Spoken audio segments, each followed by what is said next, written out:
Es mucho todavía lo que necesitamos recordar y entender mejor.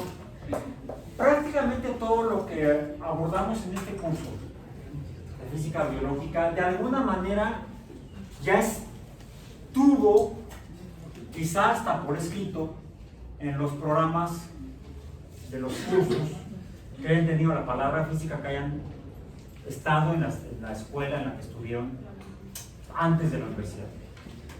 En el sistema de bachillerato, sea para los colegios de bachilleres, preparatoria, el sistema universitario que sea, o como lo llaman en el poli actualmente, CECIT. En mi tiempo les decíamos BOCAS, porque eran las escuelas vocacionales del Politécnico. Hay diferentes sistemas de bachillerato en México.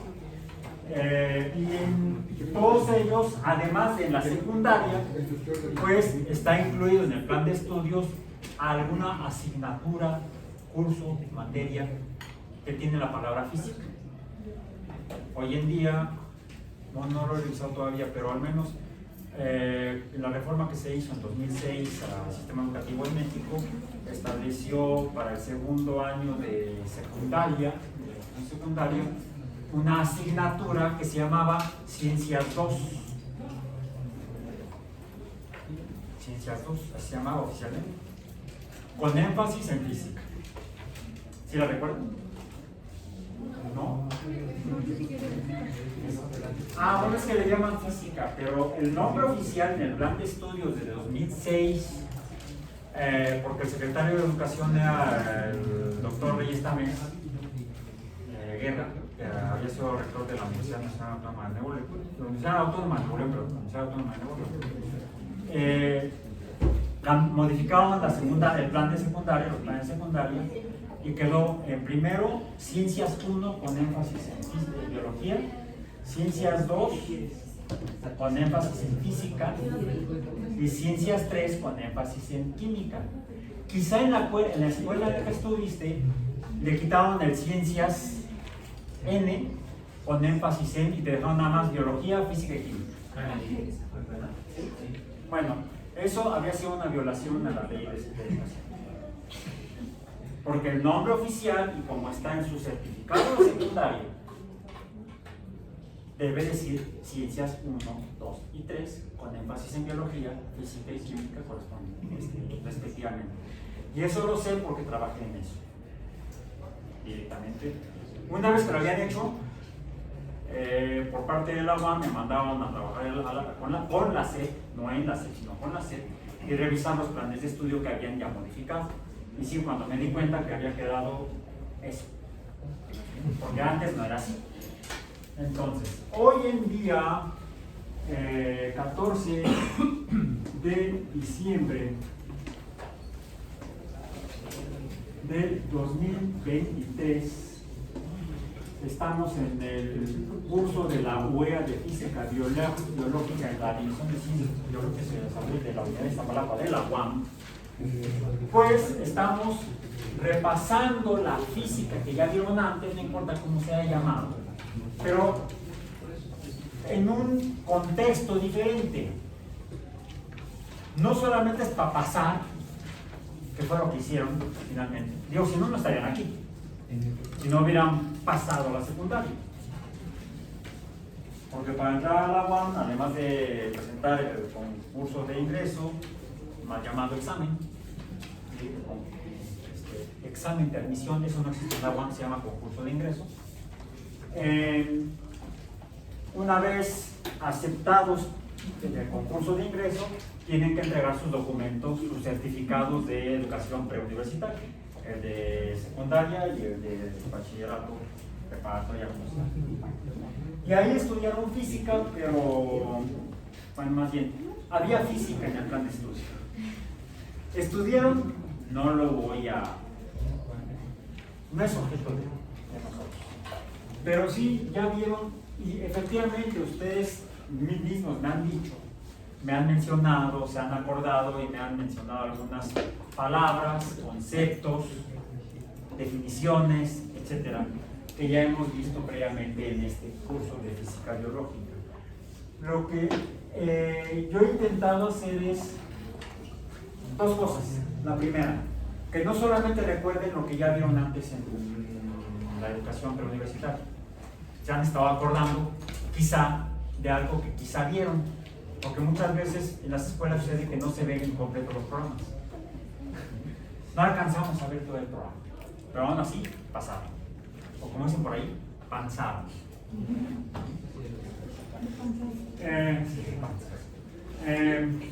Duele. Ya hablamos de él, ¿no? Cuando uno cae en el agua. Bueno. El otro, el panzazo, otro duele cuando entran a la universidad. Porque quizás se den cuenta que no recuerdan todo, o quizás lo recuerdan diferente, o quizá recuerdan las palabras, quizás hasta las definiciones, pero quizá lo entendieron de una manera diferente.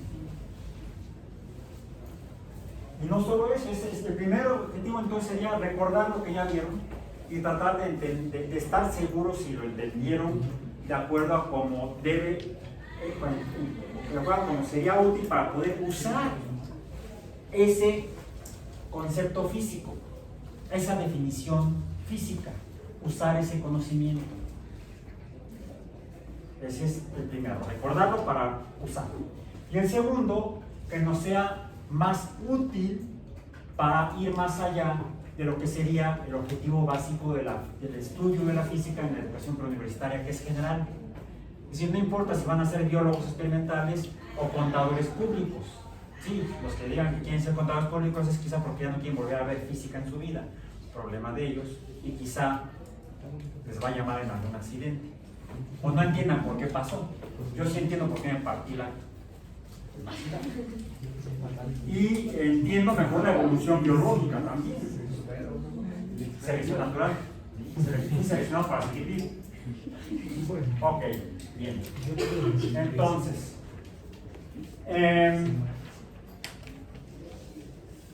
lo último que vimos la sesión pasada, y esta semana hemos estado hablando de ese concepto llamado energía, que lo definimos como la capacidad de una fuerza para producir trabajo. Cuando una fuerza produce trabajo, esa fuerza es energía. Bueno.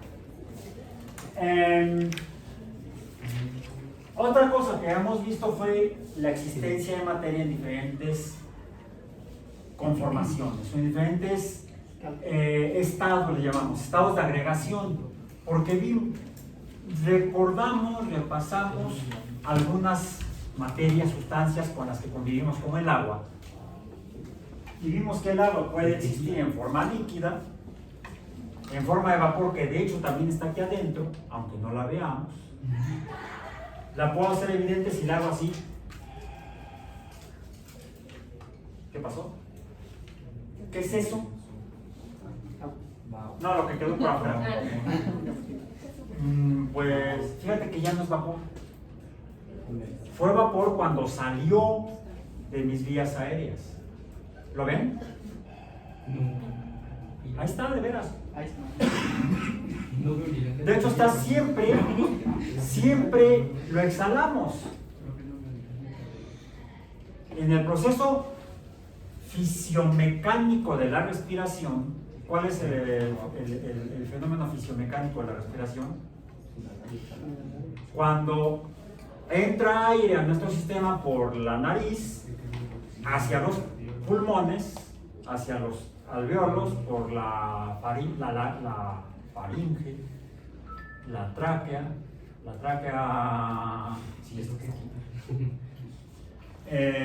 comienza aquí y sigue acá, luego las traqueolas, luego los alvéolos, y ahí es donde está también el aire, mezcla de gases, y ese proceso de meter aire se llama inhalación, y la acción, el verbo es inhalar.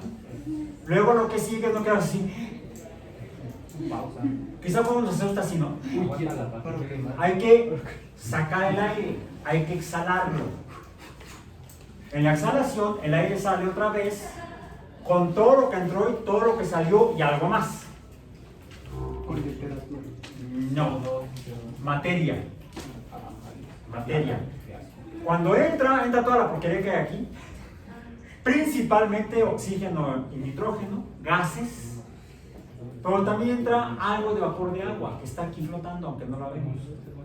Sin embargo, cuando exhalamos, sale oxígeno, sale dióxido de carbono. No todo el oxígeno que inhalamos se incorpora a nuestro sistema, parte lo exhalamos. Por eso funciona, ya hablé yo de este procedimiento de primeros auxilios del masaje cardíaco, ¿sí?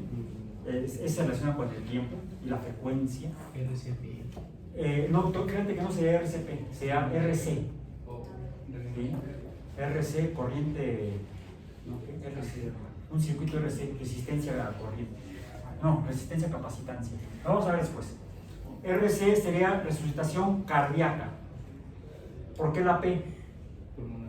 ¿Por qué resucitación cardiopulmonar? Porque sería cardiopulmonar si implica que le insuflemos, no soplemos, aunque es una especie de soplido, que le metamos parte de nuestro aire que está en nuestros pulmones a la persona que no respira por sí sola. Entonces, para evitar que se muera o que sea declarada clínicamente muerta, necesitamos seguir agregándole oxígeno a su sistema circulatorio para que llegue a su cerebro y sus neuronas no se mueran. El problema de quedar desmayado y sin respiración espontánea propia es que ya no puedes meter oxígeno a tu sistema circulatorio para que lleve oxígeno al cerebro, que es necesario para el metabolismo de las neuronas. Si ya no llega oxígeno al cerebro, a las neuronas, entonces empiezan a morir por falta de oxígeno. Ese es un fenómeno químico, no físico. Bueno, también es físico, también es eléctrico. Bueno, luego hablamos de ello. El hecho es que necesitamos meterle oxígeno. Y si no tenemos un tanque de oxígeno a la mano, ¿qué podemos hacer? Darles parte del oxígeno que tenemos en los pulmones y que hemos usado, que es la mayor parte. Entonces, cada que insuflamos en la boca de una persona tapándole la nariz, porque si le metemos el aire por la boca y no tapamos la nariz, ¿qué pasa? Sale por la nariz, con todo y moco. ¿Sí? Entonces, uno tapa la nariz, pega la boca en la boca y sopla. Y son 5 compresiones cardíacas por cada insuflación pulmonar. 1001, 1002, 1003, 1004, 1005, no 1, 2, 3, 4, 5, eso está hasta grabado en YouTube. ¿Sí? 1001, 1002, 1003, 1004, 1005 y 2 insuflaciones.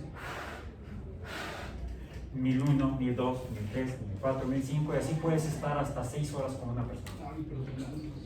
Lo mejor es tener a alguien más con entrenamiento para irse rotando, si no entonces van a ser 2 personas que requieran la ambulancia. El rescatado y el rescatador. Bien, bueno, entonces. Okay. Gases. De ahí la importancia de comprender el funcionamiento de los gases, inicialmente con la física. La materia puede estar en fase gaseosa o estado de agregación gaseoso o de gas, líquido, y también conocemos el agua sólida. Ya le preguntaban a la gente si conoce el agua sólida. Oye, ¿conoce el agua sólida? No lo he visto. ¿Qué no le pones tú a tu refresquito? ¿Hielo? ¿Hielitos? ¿O a la cuba? A mí me gusta el whisky. On the rocks. Whisky on the rocks.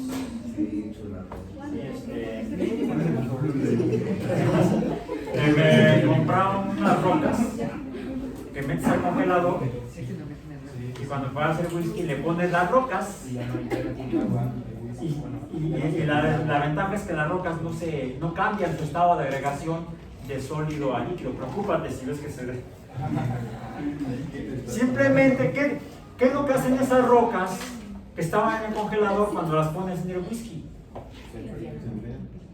¿Pero por qué enfrían? No, enfrían el whisky. Es lo que vimos ya en una sesión anterior, que es la transferencia de energía. Vamos a ver. La energía es fuerza que produce trabajo. La fuerza viene de, decíamos, F es igual, la más simple, masa por aceleración. La aceleración es B entre T. Y B, no, ahorita me voy a ahorrar las flechas de los vectores, es delta X entre delta T. Y esto es movimiento. Finalmente, ¿qué es la energía?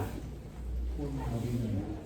Está ahí adentro de la A, en la F, la evidencia de que la energía es movimiento. Bueno, mientras más se mueva la materia que conforma la materia, dependiente del movimiento, tendremos entonces materia en forma de sólido. Si es, no es al revés, voy a poner al revés para que se entienda mejor a partir de lo que escribo ya con este pronombre que está en las opciones. Si se mueve mucho, si la cantidad de movimiento es mucha, entonces será gas. La materia que conforma la materia, como el agua, se moverá más y entonces tendrá forma de gas o vapor. Si no se mueve tanto el agua con agua en agua, entonces tendrá forma líquida, estado de agregación líquido. Tendrá entonces menos movimiento el líquido. Y el que tiene menos movimiento de todos es el sólido. Bien, bueno. Pensemos ya no solamente en una dimensión, que esto lo explica. Esto podemos verlo en una cosa que se mueve en una dimensión, materia que se mueve en una dimensión, sino pensemos en las dimensiones derivadas de la longitud. Como el área. El área de la superficie. ¿La superficie de qué? De este pistón. La superficie, que aquí no es plana, es cónica, pero imaginemos que es plana, podríamos calcular el área de esta superficie circular. Está en esta posición, tenemos aquí una escala numérica. Podríamos entonces quizá pensar en, ya no solamente en el área del pistón, sino en el espacio, ahora que es tridimensional. Ya no es un círculo, sino que si un círculo lo desplazo en una tercera dimensión, ¿qué se genera? Un cilindro, y un cilindro es tridimensional. Ahora, dijimos que cuando algo cambia su posición en el espacio, recordemos que esto viene de, vamos a poner aquí la fórmula completa o la ecuación, sería F por D, ¿no? Fd es igual a W. Si lo consideramos como una sola dimensión, vamos a decir así, y de izquierda a derecha para que aumenten los números, podríamos calcular, por ejemplo, el trabajo de desplazar en una dimensión el pistón. Podemos medir la distancia recorrida y la fuerza producida en esa, o la fuerza necesaria para desplazar el pistón, esta longitud. Pero en realidad en un cilindro no es una longitud la que está cambiando solamente, sino que es lo que está cambiando el volumen. Ahora, ¿cómo cambiaría? Ya vimos que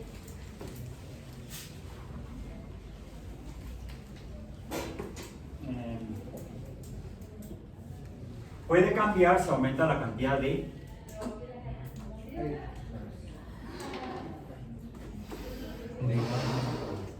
materia en un espacio tridimensional. Aquí lo que cambió fue el volumen, solo que en lugar de que fuera un cilindro es una semiesfera en el caso del globo. En el caso de esta jeringa sería un cilindro lo que se forma. Aquí lo que se forma es algo parecido a una esfera. Lo que sucede aquí es equivalente a lo que sucede cuando pongo el globo sobre la boca de el agua mineral que tiene gas de dióxido de carbono, y el gas de dióxido de carbono empieza a salirse de la solución, bueno, iba poquito a poco, y empieza a cambiar el volumen dentro del globo. Es lo mismo, es también una expansión para formar en este caso un esferoide y allá un cilindro. Tenemos entonces, en ambos casos, lo voy a poner aquí para que sea más difícil que se caiga, que gravite. Tendríamos entonces, en un fenómeno de una dimensión, en una D, podríamos tener una posición inicial y luego una posición final, medible mediante una longitud. Pero en un cilindro o en un globo, ¿qué es lo que está cambiando? El volumen. Tenemos un volumen inicial y un volumen final. Aquí tendríamos una delta X. Esta delta X sería la distancia. Aquí, ¿qué tenemos? Una delta B. Una diferencia de volumen. Esto se produce porque una fuerza que realiza trabajo provoca este delta X, ese cambio en la posición medible mediante la longitud. En el caso del globo es un poco más complejo porque aquí lo que tenemos es un cambio de volumen esférico, es un lío, es un poco más engorroso calcularlo, mientras que en un cilindro es más sencillo. ¿Por qué? ¿Cómo calculamos el volumen de un cilindro? Sin tener que acordarnos de la fórmula, podemos deducirla. ¿Cómo calculamos el volumen de un cilindro? Otra vez, como lo pongo acá. El volumen de un cilindro sería igual a que tenemos el área de la superficie del pistón, el émbolo es un pistón, que equivale a el diámetro también del cilindro. En los motores, ¿cómo se llama? Pistón, cilindro, pistón, cilindro. En las jeringas, émbolo, jeringa, o cilindro de la jeringa. Bien. ¿Cómo se calcula este volumen? Sería el área, híjole, este pulmón ya también está bailando, el área del pistón A sub índice P por la longitud del cilindro. Y esto nos da el volumen. ¿En qué unidades? Podemos trabajarlo en metros cúbicos, centímetros cúbicos, milímetros cúbicos, dependiendo de las dimensiones, del tamaño del cilindro. Finalmente podemos calcular esto y ponerlo acá. El volumen inicial y el volumen final. El volumen inicial podría ser 0. El volumen final podría ser cualquiera. Siempre que ¿y esto cómo se puede producir aquí? Pues si pudiera tener un sistema parecido a este, en el cual tengo un gas que estaba disuelto y se sale de solución. O, ¿cómo fue el experimento que hicieron en el laboratorio la semana pasada? O fue, no, mentira, fue esta semana. ¿Sí? Me hago bolas. No ven que nos les estaba haciendo mención, a ver hasta el próximo martes, no, lo vimos hoy. Lo que hicieron con el globo y el mechero de Bunsen, en el tubo que tenía un poco de agua. ¿Qué pasó con el agua? ¿Se fue a algún lado? No. Cambió su estado de agregación. Pasó de líquido a gas. Tendríamos agua líquida que pasó a gas y provocó un aumento en el volumen del globo. Se puede calcular si tenemos el volumen inicial del globo, el volumen y el volumen final del globo, se puede calcular este delta B. ¿Qué produjo el aumento en el volumen del globo? En el caso del globo es difícil visualizarlo para poder entenderlo. Es más visualizable en el cilindro, ¿Por qué? Imaginemos que en lugar del globo haya sido un cilindro, que de hecho era un cilindro en el caso del tubo, pero el problema en el tubo es que no tenemos una escala, ni teníamos un émbolo, por ejemplo, que nos pudiera permitir medir cómo se fue aumentando el volumen que ocupaba el agua, que originalmente era líquida. El aumento en el volumen, si delta V es mayor que 0, es decir, no es negativo, hablamos entonces de expansión. Cuando calentaban ustedes el agua líquida, pasaron dos fenómenos. El primero pasó de líquido a gas. ¿Cómo se llama eso? Evaporación. Aunque fue en particular, sí, evaporación no se pone en evaporación. Evaporación. ¿Y luego qué sucedió? Aumentó el volumen del globo. Hubo luego una expansión y lo que se expandió, ¿qué fue? ¿El agua líquida? No. Lo que se expandió fue el agua en forma de gas o vapor. El agua líquida no se puede expandir significativamente, de manera apreciable, de forma simple o fácil, vamos a decir. Sí, si aumenta el movimiento del agua, sí podría llegar a aumentar un poco su volumen, pero es muy poquito. Es equivalente a lo que gastamos, a la disminución en la masa del vehículo que viajó de la Ciudad de México a Tuxtla. O sea, es muy poco lo que cambia. Sobre todo si la cantidad de agua es poca, no se nota ese aumento en el volumen que ocupa el agua cuando se calienta, por ejemplo, como se va en el laboratorio. ¿Bien? En cambio, sí es muy notable en el caso de los gases. Los gases es notable cómo se van expandiendo. Este es por paso de estar disuelto a estar ya solito como gas acá arriba. Vamos, solito entre comillas, los gases están. Imaginemos que fue entonces en el cilindro. ¿Qué ocurre cuando se expande? Aumenta la longitud, aumenta L, aumenta D, pero la L de la D. D va cambiando, va aumentando delta X. Entonces vemos que esto y esto son equivalentes, solo que este solamente sería en una dimensión y esto sería en 3 dimensiones. ¿Qué es lo que provoca que algo se desplace? Una fuerza. Produce trabajo. Bien. ¿Qué es lo que provoca, o qué es lo que provocaría que esto se expandiera? Que aumentara el volumen, que el pistón se desplazara para allá. ¿Qué es lo que estaría provocándolo? Pues lo mismo, una fuerza. Las fuerzas son las que causan los cambios. Debe haber una fuerza ahí que todavía no hemos descrito, o le hemos puesto el nombre, que es lo que provoca que aumente el volumen en el globo cuando el dióxido de carbono se sale de solución o cuando el agua se transforma de líquido a gas. ¿Y esa fuerza cuál es? Pues aquí incluso la podemos hasta entender porque tenemos, ¿qué es esto? Su cantidad, ¿cómo se llama? Área. Y es una fuerza la que está causando el cambio, no del área, el área se mantiene constante. En el caso del cilindro rígido, indeformable, vamos a decir, el cuerpo del cilindro. ¿Cómo se llama eso? Fuerza entre área, ya la vimos.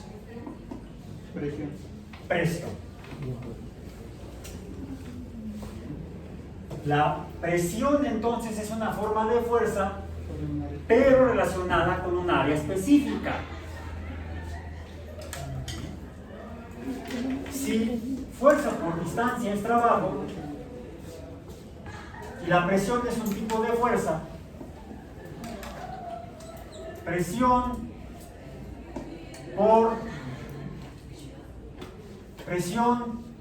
por, a ver, distancia que es delta X, fuerza por delta X es trabajo. Si la fuerza es sobre un área, entonces es presión. Si este desplazamiento o delta X, la distancia que recorrió el pistón dentro del cilindro, será entonces no una delta X, sino estrictamente una delta B, un cambio en el volumen cambió. Entonces, así como la presión sería equivalente a la fuerza en el trabajo, el cambio en el volumen es equivalente al desplazamiento, pero en el cilindro. Entonces yo aquí pongo delta P. Y esto es una cantidad. ¿Cuál? El Pascal. No conozco a ese señor. Ah, No te confundes por la P, aunque la presión se mide en pascales. Ya lo hablamos eso previamente. ¿Qué es esto? P por delta B. Bueno, ¿a qué se parece? Si la presión se parece a la fuerza y la longitud se parece al área, o el área se parece a la longitud, y la consecuencia es el trabajo, aquí habrá algo equivalente al trabajo. Eso se llama temperatura.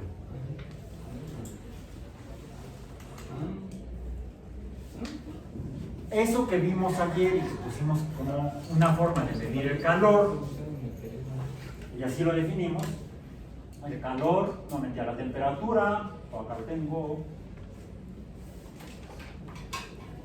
La temperatura es una medida de la velocidad normal, de la energía cinética promedio, lo que pasa es que está en inglés el texto que tengo yo aquí.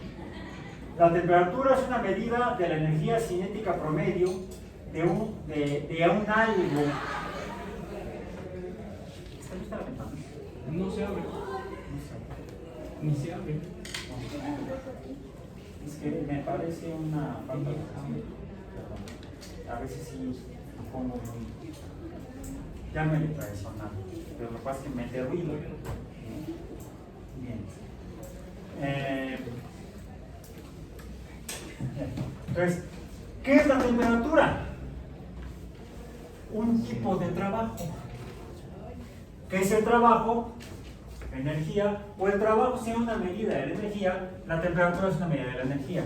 Sin embargo, nos referimos a no al movimiento de toda una masa de materia que se mueve junta, sino a la materia que compone a algo, los componentes de la materia. Cada poquito de dióxido de carbono, que algunos se quedaron aquí como burbujitas, pero están subiendo, y si suben, ¿qué pasa? No se van a no pueden desaparecer, se están yendo al globo. Lo mismo pasa cuando uno calienta el agua. Hace que se mueva. El agua se separen las partículas de agua y entonces aumente su volumen. Entonces, cuando se meten en un gas a una presión, por eso se va a litro, porque le quitan el paso de movimiento. Si tú inmovilizas el agua, debe entonces regresar al líquido. Y es lo que pasa cuando hice yo esto. De aquí sale vapor de agua, producto del metabolismo. Además, sí, hay vapor de agua aquí. Cuando inhalamos, ese vapor de agua entra a nuestro cuerpo, pero cuando exhalamos sale más del que tomamos del aire. Porque producto de nuestro metabolismo energético se produce agua, la cual tenemos que sacar de alguna manera. Una manera es en forma de sudor y otra forma es como los perros sudan, que los perros no sudan. ¿Cómo se enfrían los perros? Bueno, depende si es perro caliente o las tazas. Se enfrían si los dejas a la intemperie. Si son los que hacen guaguá, como mi amigo Kodiak, sí, el Alaska Malamut, ¿cómo enfrían su cuerpo? Porque en el metabolismo se genera calor, energía.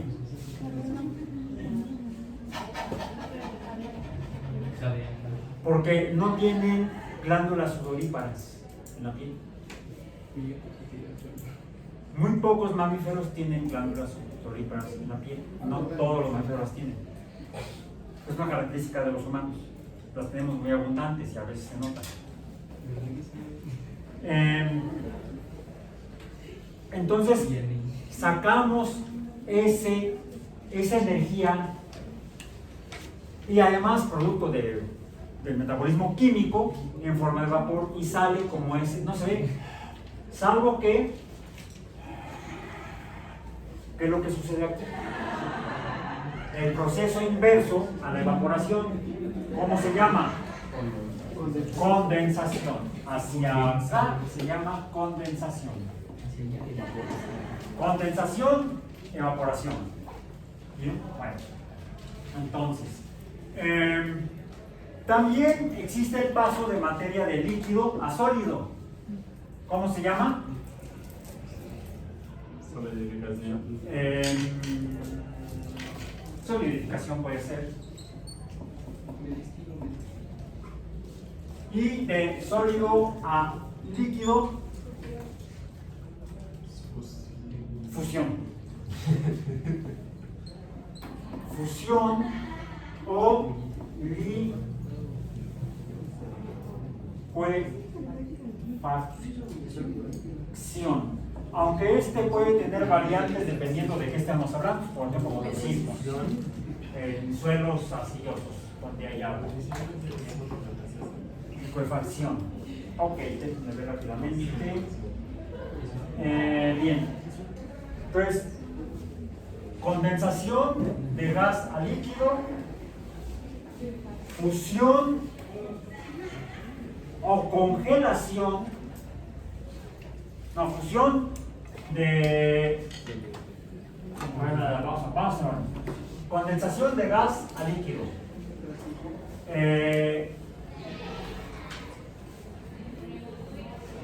déjenme ver, de líquido a sólido, de líquido a sólido, solidificación, aunque también se puede llamar congelación, haciendo alusión a el agua sólida que es el hielo. De sólido a líquido, fusión, de líquido a gas, evaporación o vaporización. Cualquiera de los dos, vaporización. Ebullición también. ¿Mande? Ebullición. Ebullición, si depende de esto. De calentar.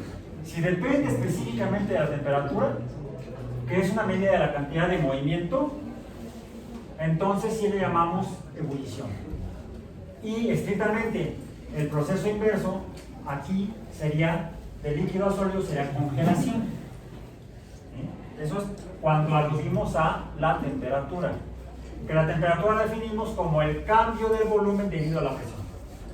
Así sería una definición muy física.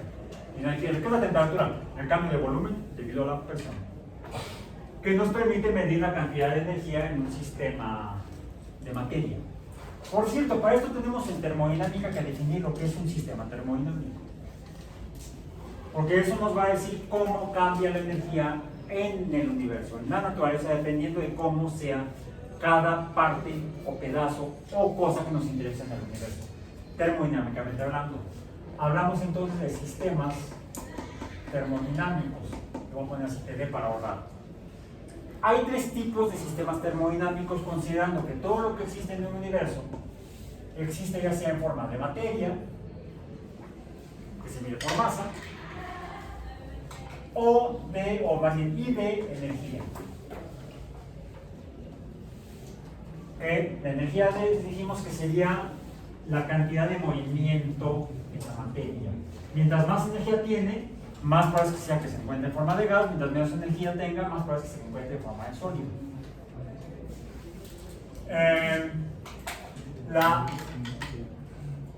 Hay entonces tres tipos de sistemas termodinámicos que se definen en función de cómo se relaciona la materia en el sistema y la energía en el sistema con el entorno.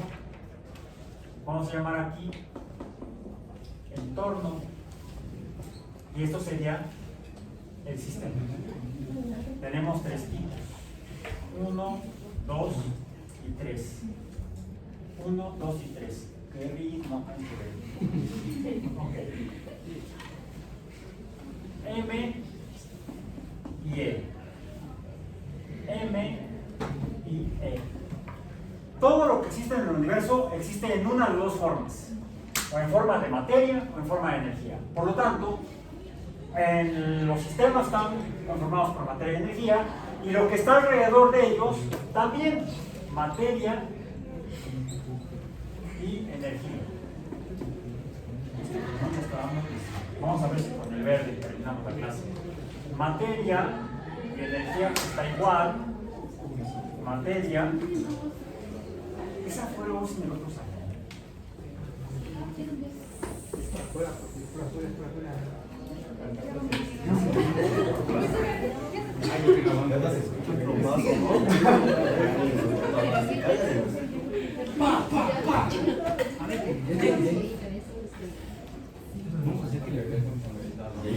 No soy yo cuando me enojo. Póngase un sneaker, por favor. Me gusta más el Milky Way. Se habla más bueno, la verdad. 5 minutos de Milky Way, sí. Así es. ¿Sabes qué? No me gusta tanto el chocolate con cacahuate. Publicidad. Con chocolates o cacahuates, los dos juntos. Ese tipo de mezcla no me gusta. Sería una suspensión, por cierto, porque se pueden identificar los componentes. Ahí están los cacahuates. Ok. ¿Qué quieres? ¿Un chocolate en solución o un chocolate en suspensión? Un Milky Way o un... Ok, bueno, regresemos a esto. ¿Ven cómo hasta se puede hacer en buen sentido humor con la física y la vida cotidiana? ¿Con tequila? También saben bueno. Bueno, pero sigamos con esto. A ver, en términos de la termodinámica, ¿cómo se relaciona la materia y energía de sistemas con el entorno? Define tres tipos de sistemas diferentes en el universo. El primero, aquel en el cual la materia y la energía, la materia del sistema no sale del sistema, se mantiene constante. Y se mantiene constante porque tampoco le entra materia. No hay intercambios de materia entre el sistema y el entorno. Y tampoco de energía. No hay intercambios de materia y energía entre el sistema y el entorno. ¿Bien? Un modelo que funciona durante un tiempo como ejemplo de esto es un termo de buena calidad. ¿Alguien trae su termo con bebida caliente? No, con café. Yo no traje ahora el mío. Traje el agua. Pero ya solita, pero...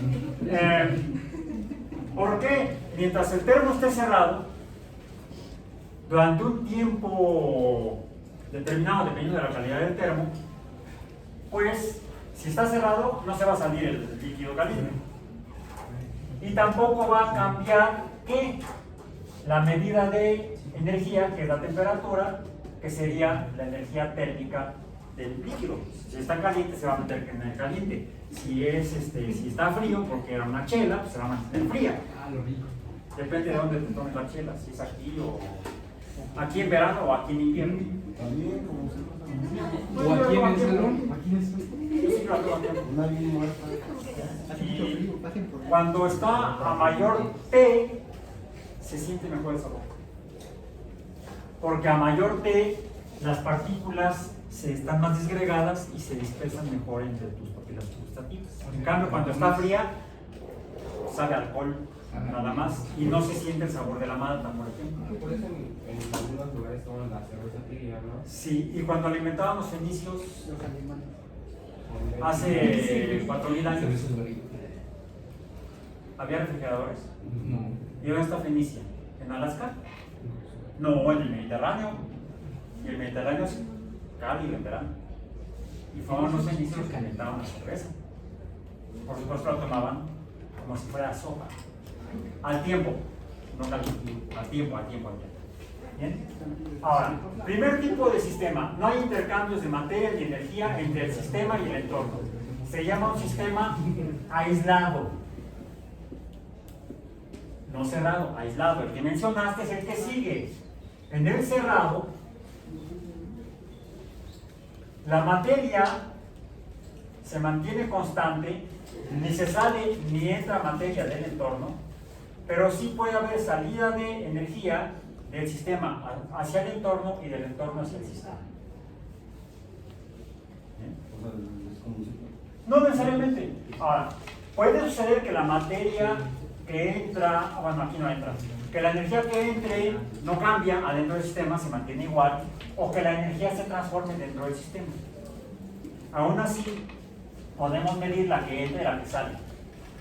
La suma total, vamos a decir, E externa más E interna, es una energía total que es constante, no cambia.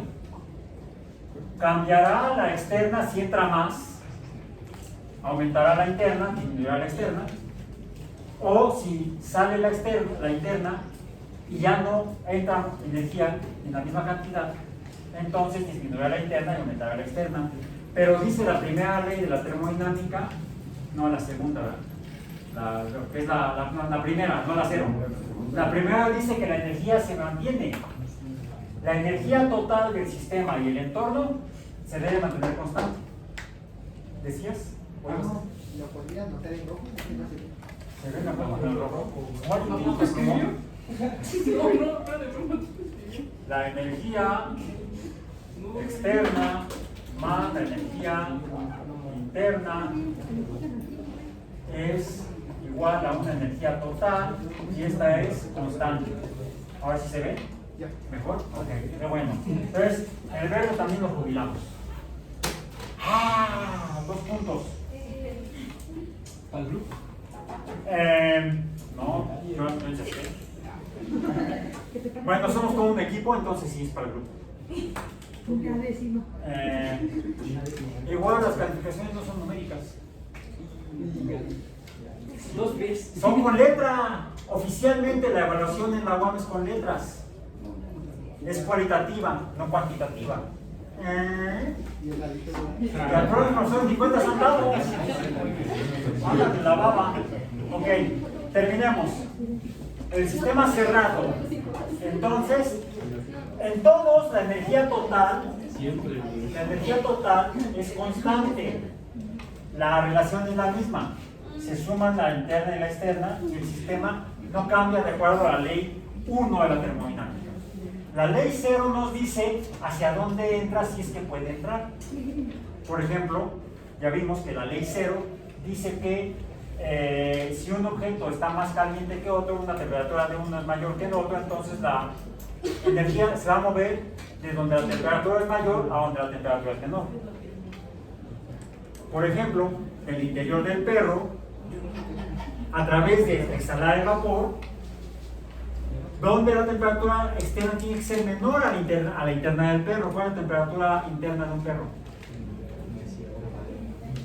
38 grados Celsius. Ya la medí. Sí, de código. ¿Cuál es la temperatura media de un humano?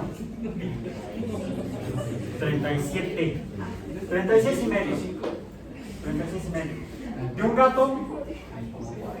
39. Bueno, el sistema que nos queda, ¿cómo será?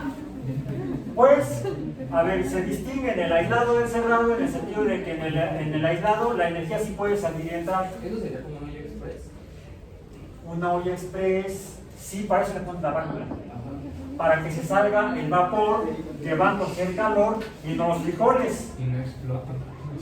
Si la válvula falla, entonces se salen los frijoles y corren. Es más, córrele antes de que salgan los frijoles. El sistema que nos queda es aquel en el cual la energía puede salir, la energía del entorno puede entrar, pero también la materia puede salir y la materia puede entrar. Y este es un sistema abierto. Y finalmente, necesito un voluntario. Un voluntario. Igual no te reconocen con el antifaz que traes, cubrebocas. A ver, esto es. Bien, entonces la voy a desinfectar. No, a ver, pon la manita así.